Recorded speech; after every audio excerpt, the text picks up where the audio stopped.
C'est à ce moment-là que mon père a décidé d'en finir avec ma mère en fait. Elle est montée dans son véhicule et lui il a tiré dessus à 2 reprises. Ma sœur m'appelle et me dit en fait que mon père est en délit de fuite, mais sans savoir si ma mère allait bien. Mes parents se sont rencontrés très jeunes, notamment ma mère était très très jeune, elle s'est mariée très jeune, la vingtaine d'années. Mon père était beaucoup plus âgé, ils ont 9-10 ans d'écart. Donc forcément, il y a eu quelque chose qui a été rompu. Je pense que ma mère n'a pas vécu la jeunesse qu'elle a eue. Je voyais pas d'amour entre mes parents. Concrètement, je voyais 2 personnes qui habitaient ensemble, 2 personnes qui cohabitaient. Je pense qu'ils se sont aimés et qu'à partir du moment où ils ont eu des enfants, ils ont décidé de rester ensemble pour les enfants et pas pour leur couple. Ça a commencé par des petites disputes. Il y a eu des excès de violence de la part de mon père aussi. En fait, ça a commencé plutôt verbalement. C'est plus de la persécution morale et mentale de tu fais pas ça, tu sors pas, tu bouges pas, tu t'habilles comme ça, si tu t'habilles comme ça, t'es comme ça. C'était vraiment de l'oppression. Après, tout ce qui s'agit de coups et tout, j'en ai jamais réellement vu.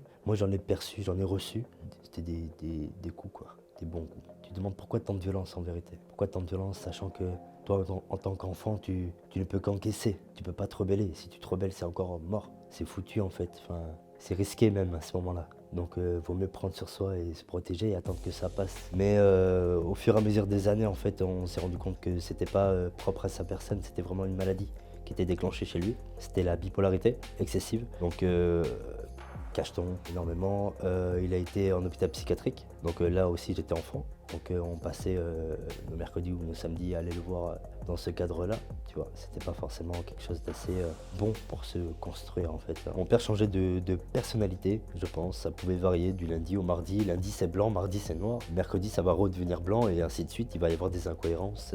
En gros, c'est comme ça qu'il vivait, quoi. J'ai vu ma mère se réfugier des heures devant un ordinateur, devant des jeux, avec ses copines. Mais alors que mon père, lui, il vaquait à ses occupations, il travaillait beaucoup.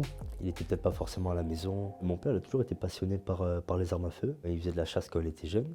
Donc il a très vite débloqué certains accès rapides aux armes. Il avait une bonne panoplie d'armes à feu, quoi. C'était à la maison, ouais. Je me voyais, moi j'étais jeune, je crois que j'avais 5-6 ans, je savais déjà tirer, quoi, tu vois. Et je crois que c'est depuis que j'ai eu l'âge de marcher en fait, hein. J'ai eu l'accessibilité aux armes directement, quoi. Donc c'était tout ce qui est fusil, armes de poing, notamment même recharger, décharger, manipuler. Il m'a très vite appris à manipuler et me servir des armes à feu, ouais. Ouais, ils étaient cachés, ils étaient dans le garage au fond et tout.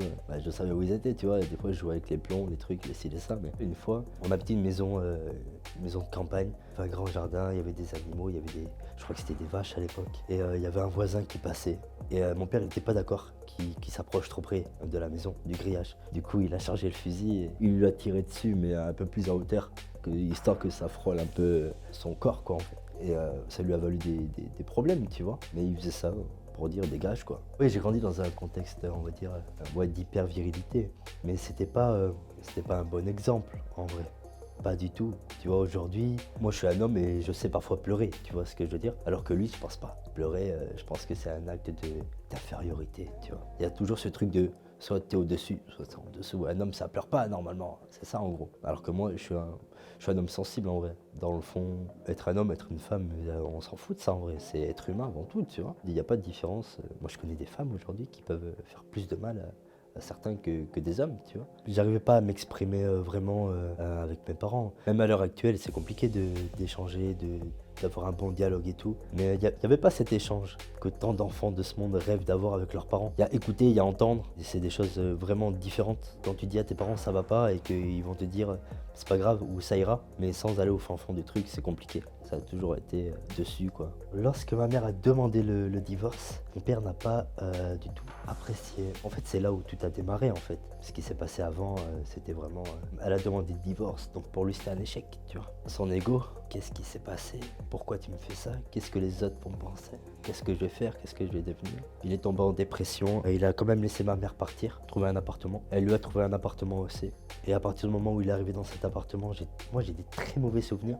J'avais 13 ans à peu près. J'ai des mauvais souvenirs de mauvaise ambiance de là-bas, de comment il était, de la personne qu'il était, de comment il était en train de sombrer un peu, de se décomposer, de devenir une mauvaise âme. Et on y allait un week-end sur 2 au début. Moi j'appréciais pas du tout d'y aller. Hein, c'est-à-dire que j'arrivais là-bas le vendredi soir, je me mettais devant la télé et je repartais le dimanche soir au même endroit où j'étais arrivé. Donc on bougeait pas. Ouais, c'était un père en difficulté et qui à ce moment-là, je suppose, il consommait beaucoup d'alcool la semaine quand on n'était pas là. Moi, je sais pas ce qu'il faisait la semaine. Après qu'ils aient divorcé, j'avais pas trop envie de côtoyer mon père. J'y allais quand même parce qu'il y avait ma sœur.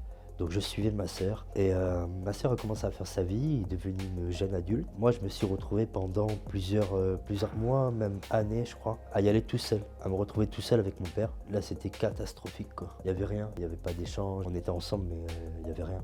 Pour moi il était absent. Autour de lui il y avait pas mal de mauvaises choses. Il s'est fait voler de l'argent par X ou tierce personne. Donc il est rentré dans un système qui lui était pas favorable quoi tu vois. Pendant que ma mère, elle, à contrario, essayait de s'en sortir. Ma mère, elle a toujours eu, comme on dit, un mental de combattante. Elle a très vite monté des entreprises. Elle est très vite partie dans toute la France en déplacement. Elle faisait ça pour nous sauver. Mais ça a séparé qu'un fossé s'est creusé entre moi, mon père, ma sœur et ma mère. Je me suis retrouvé très vite indépendant. Et, je me suis senti énormément délaissé en fait par ma famille. Ça a été très intense à vivre. Et donc les échecs scolaires sur échecs scolaires, les mauvaises notes, mauvais comportements. Je commençais à traîner, je commençais à fumer. Pour fumer, il fallait dealer.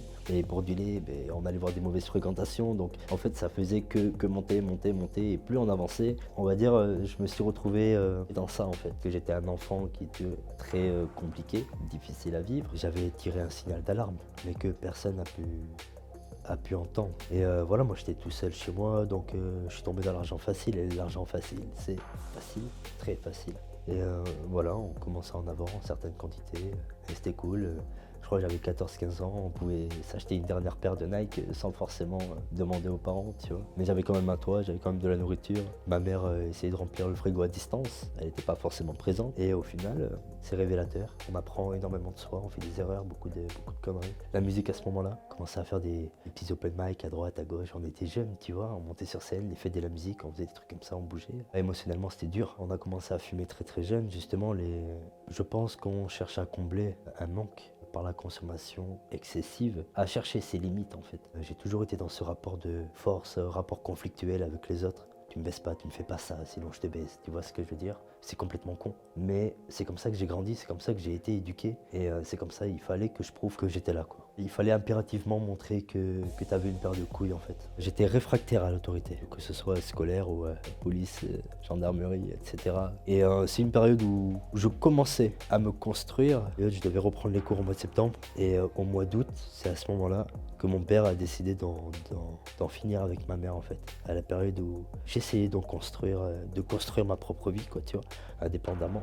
La veille, j'étais sorti, donc je me réveille un peu tard. J'entends 2 coups de feu. Il y avait des artistes de rue à l'époque pendant cette période et j'avais pas compris ce qui se passait. Pour moi, c'était les gens de l'extérieur qui faisaient péter des pétards ou quoi. Là.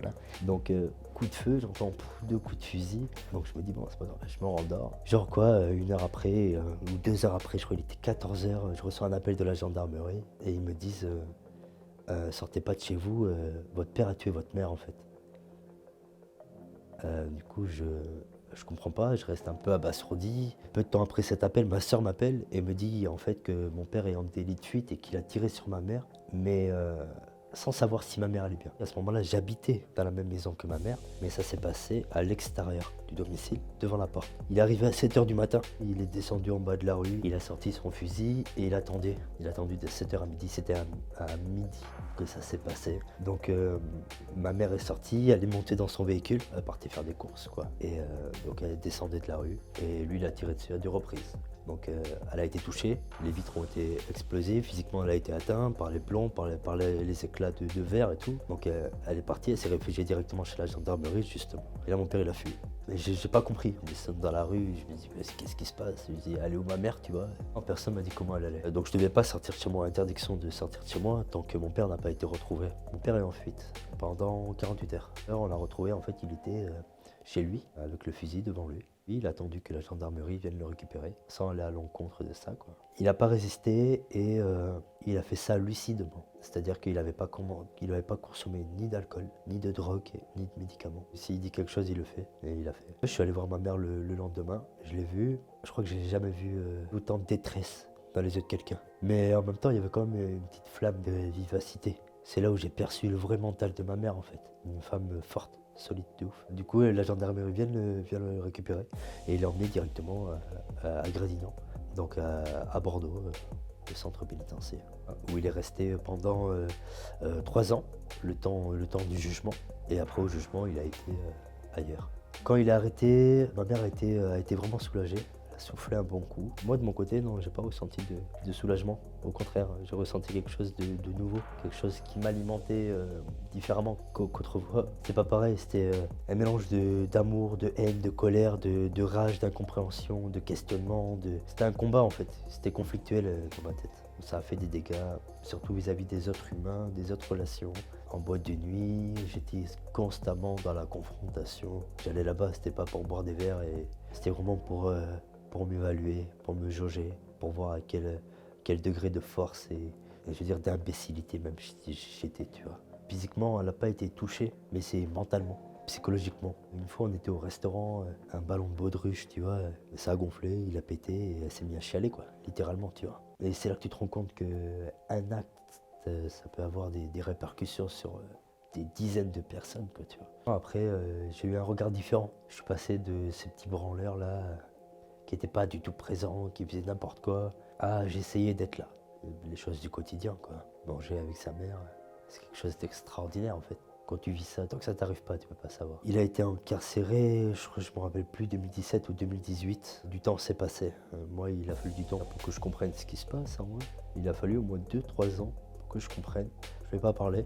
Et après, j'ai décidé de moi-même, de mon plein gré, de lui envoyer un courrier pour savoir le pourquoi et le comment. Parce qu'à un moment donné, on ne peut pas se construire tant qu'on n'a pas affronté ses anciens démons, on va dire. Et une fois qu'il a été arrêté, il a eu un suivi psychologique. Donc ils ont remonté dans son passé. Donc ils se sont rendus compte qu'il y avait des pathologies. Et du coup, il y a eu des nouveaux tests qui ont été faits. Et du coup, ils ont constaté qu'il était bipolaire. Moi, quand j'apprends qu'il est malade, il y a un côté qui dit c'est peut-être pas de sa faute. Et un côté qui dit mais il était conscient et lucide. Donc encore une fois, tu dis putain, t'es tiraillé entre deux trucs en fait, toujours. Il s'est passé 3 ans entre le jour où il a eu cet acte et son jugement définitif. Le jugement a duré pendant 48 heures. Ça a été très intense. C'était difficile de voir son père du côté des accusés et sa mère du côté de la victime, devant la cour. Il a dit clairement que si ça serait à refaire, il le referait et qu'il ne louperait pas. Et du coup, il a pris plus d'années parce qu'il a dit ses propos. Il aurait fermé sa gueule, en vrai, il n'aurait pas pris autant. Moi, je pense être la seule personne à croire qu'il va réitérer son acte. Je pense qu'il a encore beaucoup de colère, beaucoup de haine, beaucoup de rage. Et la prison, soit t'en sors totalement guéri, ou soit ça ne fait qu'accentuer ton mauvais loup.